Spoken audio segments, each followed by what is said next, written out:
राह संघर्षों की जो चलता है वो ही संसार को बदलता है। जिसने जीती हो जंग रातों से सूर्य बनकर वो निकलता है। नमस्कार, मेरा नाम ओंकार है। स्वागत है हमारे यूट्यूब चैनल खुद की सही पहचान में। और साथ ही साथ एक बार फिर से स्वागत है इस नए कार्यक्रम सोर्सेस विद माय एक्सपीरियंस, जहां मैं कुछ प्रश्नों को लाता हूं और उसका अपने अनुभव और स्रोतों के साथ उत्तर देने का प्रयास करता हूं। तो आज का प्रश्न है, आलस को दूर कैसे भगाएं। इसे आलस या खालीपन कह सकते हैं। जी हाँ, चलिए एक कहानी से समझते हैं इसको। तो कहानी है एक राजा और उसके आलसी प्रजा की। जी हाँ, राजा जो होता है वो अपने प्रजा के लिए बहुत कुछ करना चाहता है, करता भी है। वो कई तरह की प्रजा के लिए योजना चलाता है, सेवाएं देता है या सुविधा देता है, पर कोई भी योजना सेवा सुविधा उसका नहीं चलता है। दरबार में उसके अच्छे काम होते ही नहीं। इससे वो काफी परेशान होता है। सोचता है कि मैं अपने प्रजा के लिए इतना कुछ करना चाहता हूँ, पर प्रजा मेरी साथ क्यों नहीं देती।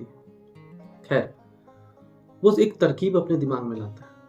वो देखना चाहता है कि प्रजा आखिर किस बात के लिए योजना को नहीं चलने देती। तो वो करता है, अपने महल की ओर जो रास्ते आते हैं उस रास्ते में एक बड़ा सा पत्थर रखवा देता है और वो ये प्रतिक्रिया देखने के लिए महल के ऊपर चला जाता है कि आखिर प्रजा क्यों कोई भी योजना चलाने नहीं देती या मेरा सहयोग नहीं करती। प्रजा दरबार की ओर आते हैं, महल की ओर आते हैं और रास्ते पर पड़ा पत्थर को देखते हुए बोलते हैं, कैसा राजा है, एक पत्थर नहीं हटा सकता है, इतना ताकतवर है, इतनी सुविधाएं, एक पत्थर नहीं हटा सकता है। और वो लौट जाता है।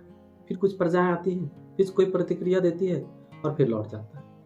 यह नकारात्मक प्रतिक्रिया देखते हुए राजा बहुत दुखी होता है। तभी एक गरीब आदमी उस रास्ते से आता है। वो देखता है उस पत्थर को और सोचता है और बोलता भी है कि ये पत्थर कितना तकलीफ पहुंचाता होगा प्रजा को और राजा को भी कितना दिक्कत आती होगी रास्ते में चलने के लिए।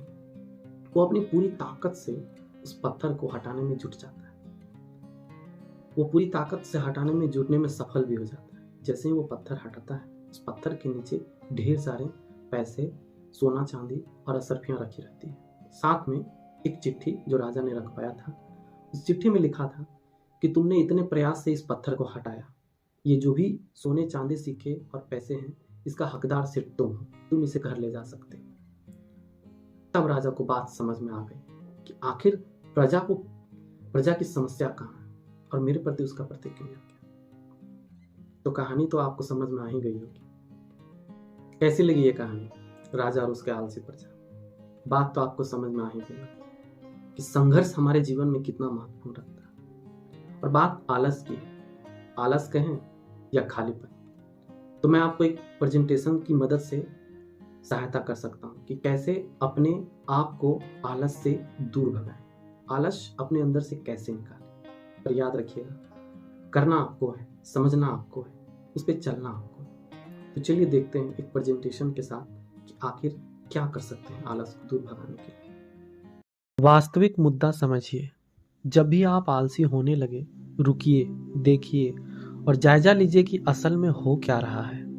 आलस्य सामान्यतः एक लक्षण है, असल समस्या नहीं है। आप में प्रेरणा की कमी का कारण क्या है? क्या आप थके हुए हैं, अभिभूत हैं, डरे हुए हैं, चोटिल हैं या बस प्रेरित नहीं हैं और भटक गए हैं? बहुत संभव है कि रुकावट आपके विचार से कहीं छोटी हो और जितना आप सोचते हैं उससे कहीं आसानी से आप उससे पार पा सकते हैं। जिसने भी आपको रोका है, पूरा प्रयास कर उसको खोजिए। अधिकांश मामलों में यह कोई एक विशिष्ट समस्या या मुद्दा ही होता है। वास्तविक समस्या पर ध्यान केंद्रित करिए। अब जब आप अपने आलस के कारणों के संबंध में विचार कर रहे हैं तो उन पर ध्यान केंद्रित करना प्रारंभ करिए। यह कोई ऐसा तुरंत समाधान तो नहीं होगा जैसा आप सोच रहे हैं, परंतु यह अस्थायी होगा। यदि आप थके हुए हैं तो विश्राम के लिए समय निकालिए। सबको आराम की आवश्यकता होती है। यदि आप उदासीन हैं तो आप अपने दिनचर्या में क्या परिवर्तन ला सकते हैं? क्या आप अपनी परिस्थितियां बदल सकते हैं? आत्मवार्ता का अनुश्रवण करें। कभी तो व्यवहारों से विचार बनते हैं और कभी विचार व्यवहार का कारण बन जाते हैं। बस अपने को सावधान रखिए तथा उस नकारात्मक आंतरिक वार्तालाप से छुटकारा पाइए। यह विचार कि हे भगवान, मैं कितना घिनौना आलसी हूं, आपके किसी काम का नहीं है। तो इसको रोक दीजिए। आपकी आंखों के पीछे जो टिकर टेप चल रहा है, केवल आप ही उसका नियंत्रित कर सकते हैं। जब भी आप स्वयं को वांछित स्तर पर काम करते हुए ना पाए, बस उसे घुमाकर सकारात्मक पर ले आइए। सुबह भले ही धीरे से आई हो, मगर अब समय आ गया है उसको गति देने का। अब दोपहर हो गई है और मैं तैयार हूं। आप चकित होंगे कि मानसिक सकारात्मक वास्तव में आपके दृष्टिकोण को बदल सकती है। चेतना का अभ्यास करिए। हम में से बहुत सारे लोग रुक कर गुलाब की सुगंध नहीं लेते। हम मजेदार भोजन को भी बस निगल लेते हैं ताकि मिठाई तक पहुंच पाए, शराब पा जाए और आवश्यकता से अधिक भरे हुए पेट को लेकर बिस्तर पर पहुंच जाए। आज के इस सुंदर पल को जीने के स्थान पर हम सदैव आने वाले आनंद की कल्पना में रहते हैं। जब हम आज और अभी में जीने लगते हैं, तभी हम उसका लाभ उठा सकते हैं।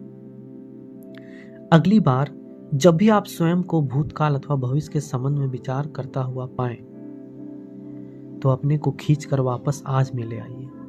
अपने चारों ओर के दृश्य, कांटों में फंसे हुए भोजन अथवा कानों में पड़ते हुए संगीत को यह बताने दीजिए कि आज और अभी इस धरती पर चल पाना और जीवित होना कितना सुखद है। कभी कभी रुकना या धीमे हो जाना हमें वह शक्ति देता है कि जो भी हमारे पास है, हम उसका लाभ उठा सकें। हितों के विचार करें। चलिए, हमने आपको वर्तमान पर तो केंद्रित कर दिया। अब हम एक बेहतर वर्तमान की ओर देखते हैं। यदि आप आज और अभी का लाभ उठाएंगे तो क्या होगा? क्या होगा यदि आप सुबह को बिस्तर पर पड़े रहकर बर्बाद करने के स्थान पर उठकर योग करें, अपना कार्य समाप्त करें या एक उत्तम नाश्ता ही बना लें? क्या होगा यदि आप अगले 6 महीने तक लगभग हर दिन यह कर लें? तो यह मजेदार होगा। और क्या, इन सकारात्मक विचारों को अपनी विचार श्रृंखला पर हावी हो जाने दीजिए और यह जान लीजिए कि एक बार आप यह करने लगेंगे और आदत डाल लेंगे, तब सब कुछ बहुत ही आसान हो जाएगा। बिस्तर से बाहर आइए। अर्थात आप सोचते होंगे कि बिस्तर में पड़े रहकर रजाई की गर्माहट का आनंद लेने से आप बाद में अधिक ऊर्जावान हो जाएंगे, परंतु होता उसका विपरीत ही है। हम वास्तव में दिन भर में और थक जाते हैं। इसके स्थान पर बिस्तर से बाहर कूद जाइए। आपका मस्तिष्क आपके शरीर के इशारों को समझेगा। यदि आप बिस्तर से बाहर कूद ही पड़े तो आप जानने के लिए तैयार और तत्पर हैं। अगर आप कर सके तो सचमुच में कूद पड़िए। रक्त संचारित होने दीजिए।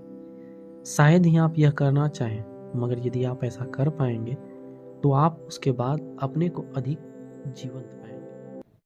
वैसे तो जो कुछ भी मैंने बताया है ये आपको भी मालूम है, सब कुछ आपको मालूम है, बस मैं याद दिलाना चाहता हूँ। ऐसे मेरे अनुभव के अनुसार कुछ चीज़ें जो अपने जीवन में ना अभ्यास के रूप में लाना है। सही समय पर खाना, सही समय पर सोना, सही समय पर उठना, और यदि थोड़ा बहुत पॉसिबल हो, समय आप निकाल पाते हैं तो एक्सरसाइज, और मोस्ट इम्पॉर्टेंट मेडिटेशन।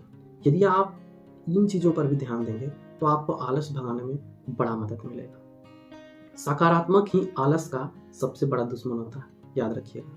आपके अंदर पॉजिटिविटी आना ही आपका आलस को दूर भगाने का काम करेगा। इसलिए हमेशा याद रखिए कि आपको पॉजिटिव होना हर हाल में, चाहे आप मोटिवेशनल बुक्स पढ़ें, मोटिवेशनल वीडियोस देखें, या आपको जो अच्छा लगे, जिससे आपको आगे बढ़ने में मदद मिले, जो आपके अंदर पॉजिटिविटी को लाए, उसको आप जरूर सुने, जरूर देखें। उम्मीद करते हैं कि आपके प्रश्न का उत्तर भली भांति समझ में आया होगा, मिल गया होगा।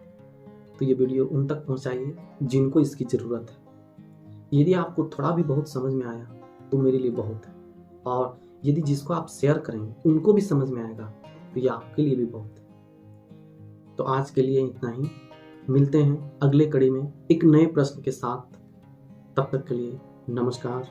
हमेशा खुश रहें, आनंद में रहें।